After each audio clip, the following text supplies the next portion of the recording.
कधी विचार केलाय का? आपण जी लाच देतो, ते पैसे नेमकं जातात कुठं? त्यांनी कोणाचं पोट भरतं? ती कोणाच्या तिजोरीत जाते? त्यांनी आपलं स्वतःचं किंवा देशाचं काही नुकसान होतंय का?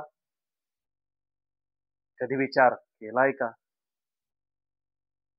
आजच्या धकाधकीच्या जीवनात आपलं जीवन एवढं व्यस्त झालंय, की एखाद्या ट्रॅफिक पोलिसने पकडलं, की अलगद 100 टेकवायचे आणि निघून जायचं आणि जग जिंकल्याचा आव आणायचा.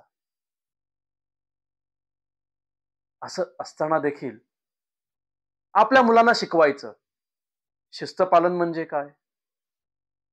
मूल्यांचं पालन कसं करायचं? असो,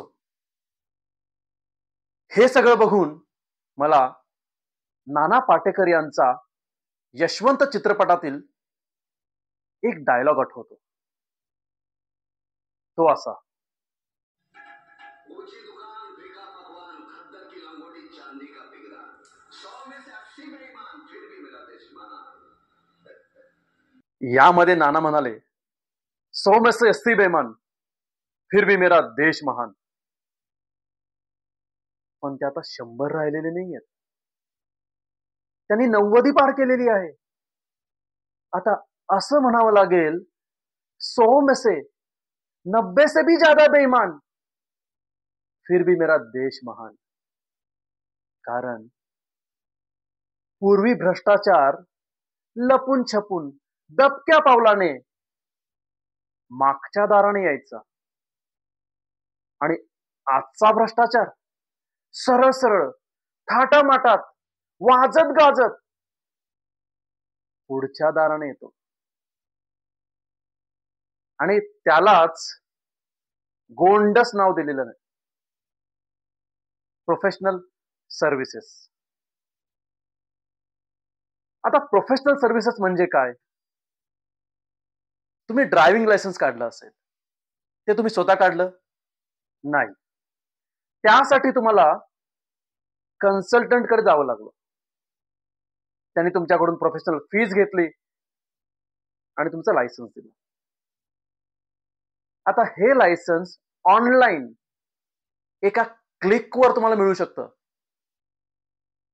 पण त्यासाठी कन्सल्टंटकडे गेल्याशिवाय काम होत. आणि हे फक्त इथपर्यंत मर्यादित नाही.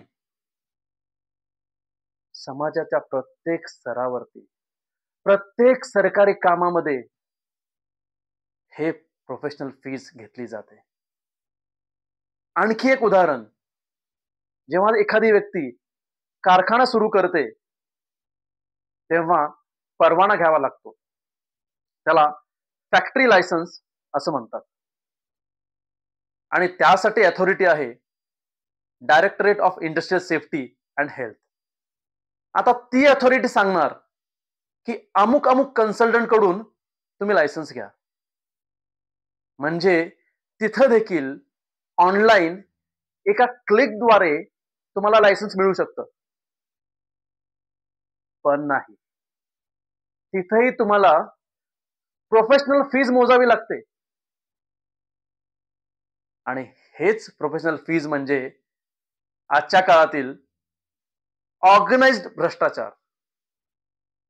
ह्याला कुठंतरी पूर्णविराम लागला पाहिजे. आणखी एक प्रश्न आहे तुम्हाला. आता या सगळ्या भ्रष्टाचाराला जबाबदार कोण? लाच देणारा की लाच घेणारा? दोघेही तितकीच जबाबदार आहेत. दोघेही तितकीच जबाबदार आहेत. आणि हे कुठंतरी थांबलं पाहिजे, असं वाटत नाही का हो तुम्हाला? तसं तुम्हाला वाटत असेल किंवा अजून वेगळं काही कमेंट असतील तर नक्कीच कमेंटमध्ये कळवा आणि त्याप्रमाणे आपण पावले उचलू. लक्षात ठेवा, मेरा भारत महान. जय हिंद. तुर्तास इथेच थांबतो. पुन्हा भेटूया पुढच्या व्हिडिओत. धन्यवाद.